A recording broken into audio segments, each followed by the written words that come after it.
Hi, it's Ashleigh from Sweet Dreams Bake Shop, and it is no surprise if you know me how much I love Disneyland. We go there all the time, and I think I've been there about 20 times, even though we don't live in the state at all. In fact, we live in Canada, so it's always a plane ride away.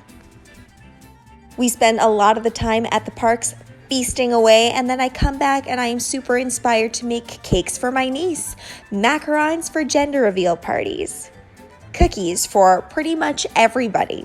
Who doesn't love Disney cookies? And finally, all the gingerbread competitions that I have entered have always been Disney. We're just a Disneyland loving family. So, when I saw that Disney Parks had released their secret churro recipe, I knew I had to try it. Link to the full recipe is in the description below. I am doing a half recipe today because a lot of grocery stores are limiting the amount of eggs that we're allowed to buy. You take your butter, water, and cinnamon and boil it on the stove. Now, I will say that the recipe did have details, but it wasn't super detailed. And if you've never made choux pastry before, you might run into some issues with some of the instructions that they gave. So whenever you're adding the flour to that boiling mixture, I always take it off of the heat because I find if you leave it on the heat, things tend to get burned really easily and get tough. While we're letting that dough rest for 5 minutes, I am just mixing up the cinnamon and sugar. This is my first time making churros of any sort, so let's hope that I don't mess this up.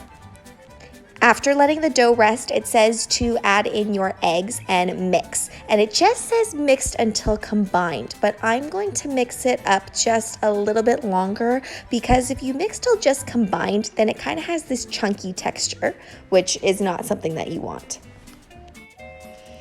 If you've watched any of my videos before, you know that I'm very comfortable with piping, but I was having a time piping a straight line.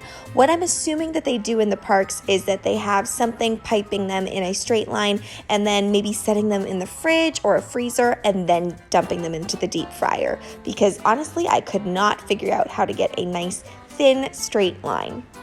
The recipe says to get the oil up to 350 degrees Fahrenheit, which I did, but it was a bit of a guess about how long I should leave them in there. So I took them out when I thought they were browned enough, and then I rolled them in the cinnamon and sugar. They did break up a little bit. I think I was a little bit rough with them, but for the most part, this texture was really good.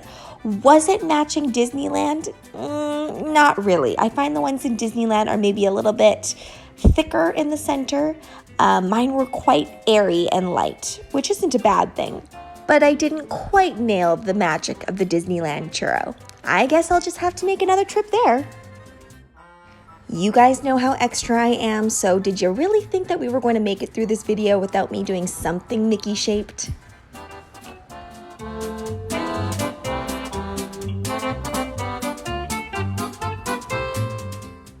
Even though these churros didn't exactly taste like the ones from Disneyland, it is still a really delicious and yummy dessert, so I am for sure keeping this one in my special baking binder.